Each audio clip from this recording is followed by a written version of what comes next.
Everyone, welcome to my channel Mores tutorial.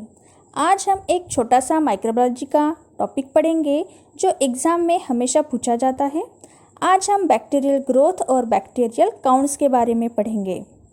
जब actual में हम बैक्टीरिया को कल्चर मीडिया पर ग्रो करते हैं तब उनमें क्या चेंजेस आते हैं, मतलब कल्चर मीडिया पर किस तरह से वो ग्रो होते हैं, तो इस वीडियो में हम उसकी पूरी जानकारी लेंगे। जब हम किसी के ग्रोथ के बारे में बात करते हैं तो हम इंडिविजुअल बॉडी के बारे में सोचते हैं। जैसे प्लांट्स की ग्रोथ मीन्स हम देखेंगे उस इंडिविजुअल प्लांट की height.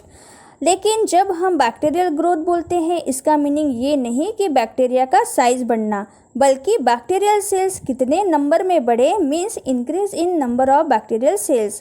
Please keep in your mind bacterial growth means number of bacterial cells. ये जो बैक्टीरिया की ग्रोथ है वो जियोमेट्रिक और एक्सपोनेंशियल मैनर से होती है। मतलब कि जैसे एक बैक्टीरिया ग्रो होकर 2 सेल्स बनाएगा, फिर 2 से 4, 4 से 8, 8 से 16, 16 से 32, ऐसे मैनर में बैक्टीरिया ग्रो होते रहेंगे। अगर हमने time versus number of bacteria का ग्राफ प्लॉट किया तो हमें एक स्ट्रेट लाइन मिलेगा। लेकिन एक पॉइंट यहाँ पर गौर करना है कि बैक्टीरिया हम लैब में लिमिटेड कल्चर मीडिया पर ग्रो कर रहे हैं।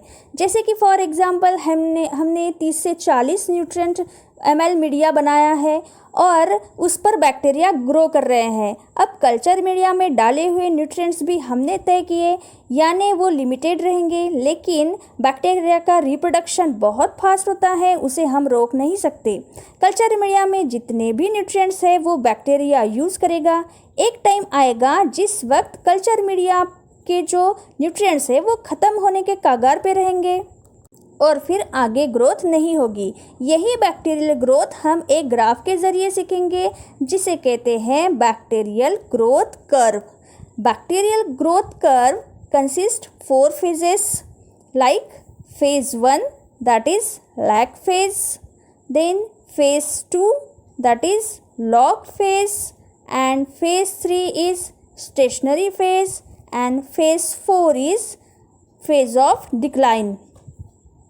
Now let's see what happens in these different phases.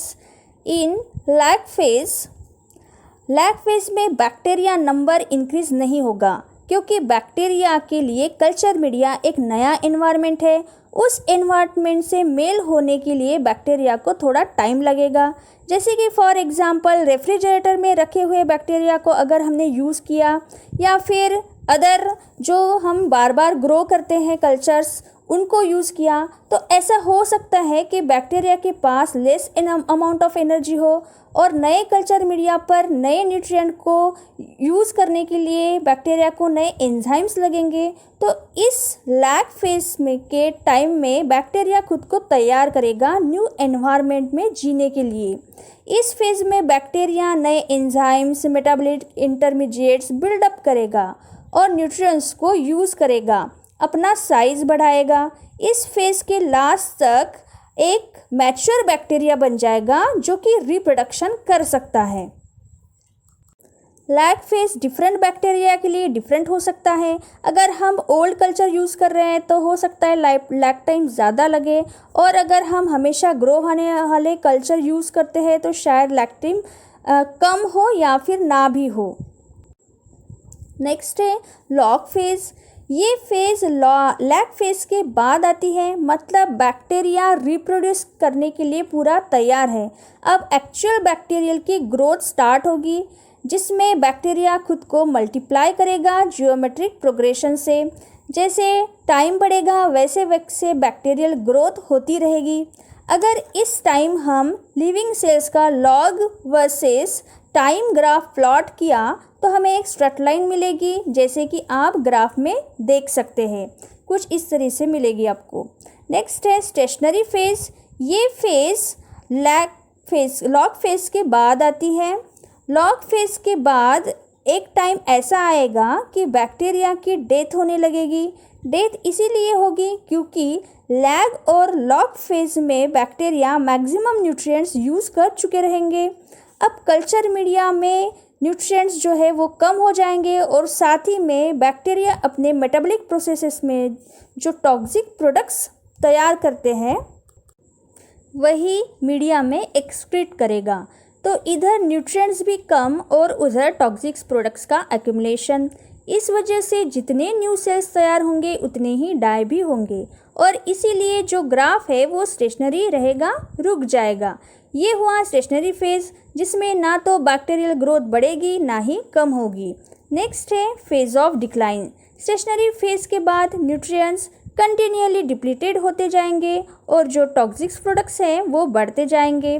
साथ ही में कुछ बैक्टीरिया ऑटोलाइटिक एंजाइम्स तैयार करेंगे जिससे बैक्टीरियल डेथ बढ़ जाएगी। In graph phase of decline shows this condition. Now आपको जो पूरा ग्राफ है वो सब पूरे फेजेस एक साथ निकालने हैं। तो आपको lag phase, log phase, stationary phase and phase of decline in सभी को एक ही ग्राफ में शो करना है कुछ इस तरह। Number of cells versus time graph plot करना है और इनमें ये सभी स्टेजेस फेजेस दिखाने हैं। डिफरेंट फेजेस पर different morphological and physiological changes bacterial cell में होते हैं। जैसे कि लैग फेज के एंड में सेल का साइज मैक्सिमम दिखेगा, लॉग फेज में सेल स्मॉलर साइज के होंगे, अगर स्टेनिंग की तो यूनिफॉर्म स्टेनिंग होगी। स्टेशनरी फेज में कुछ न्यू सेल्स और कुछ ओल्ड सेल्स रहेंगे, इसीलिए इरेगुलर स्टेनिंग होगी और न्यूट्रिशन डिप्लीशन के कारण स्पोर्स भी फॉर्म होंगे। नेक्स्ट है बैक्टीरियल काउंट। बैक्टीरियल काउंट के दो टाइप हैं, एक तो होता है टोटल काउंट और दूसरा होता है viable count. Total count means sample के टोटल नंबर ऑफ सेल्स जिसमें डेड और लाइव सेल्स इंक्लूडेड है। टोटल काउंट ऑफ बैक्टीरिया हम मिला सकते हैं जैसे कि फॉर एग्जांपल काउंटिंग चेम्बर से, नेक्स्ट है डायरेक्ट काउंटिंग करके, नेक्स्ट है इलेक्ट्रॉनिक डिवाइस कोल्टर काउंटर से जो कि एक इंस्ट्रूमेंट है पार्टिकल साइज मेज़र करने का, नेक्स्ट है स्ट्रेन स्मीयर की डायरेक्ट काउंटिंग करके, एब्जॉर्प्टोमीटर और नेफेलोमीटर को यूज़ करके, सेंट्रीफ्यूगेशन या फिल्ट्रेशन करके उसका वेट या ड्राई वेट लेकर, और या फिर केमिकल असे परफॉर्म करके। यहाँ पर कोल्टर, काउंटर, नेफेलोमीटर ये सभी पार्टिकल मेज़र करने के इंस्ट्रूमेंट्स हैं। नेक्स्ट है वायबल काउंट मीन्स सिर्फ लिविंग सेल्स का काउंट जो आगे मल्टीप्लाई हो सकते हैं। वायबल काउंट को हम दो टाइप से फाइंड आउट कर सकते हैं, by dilution method and plating method. Dilution method में बैक्टीरियल सस्पेंशन को डाइल्यूट करना है, इतना डाइल्यूट करना है कि आगे वो कल्चर मीडिया पर डालने पर ज़्यादा इल्ट ना दे। बहुत से टेस्ट ट्यूब में लिक्विड कल्चर मीडिया में ये डिफरेंट डाइल्यूशंस डालकर इंक्यूबेट करना है और फिर जितनी नंबर ऑफ ट्यूब्स में ग्रोथ आती है उसे स्टैटिस्टिकली कैलकुलेट करना है वायबल काउंट के लिए। ये मेथड एक्यूरेट वैल्यू नहीं देती, इसे जनरली ड्रिंकिंग वाटर एग्जामिनेशन के लिए यूज़ करते हैं। नेक्स्ट है प्लेटिंग मेथड।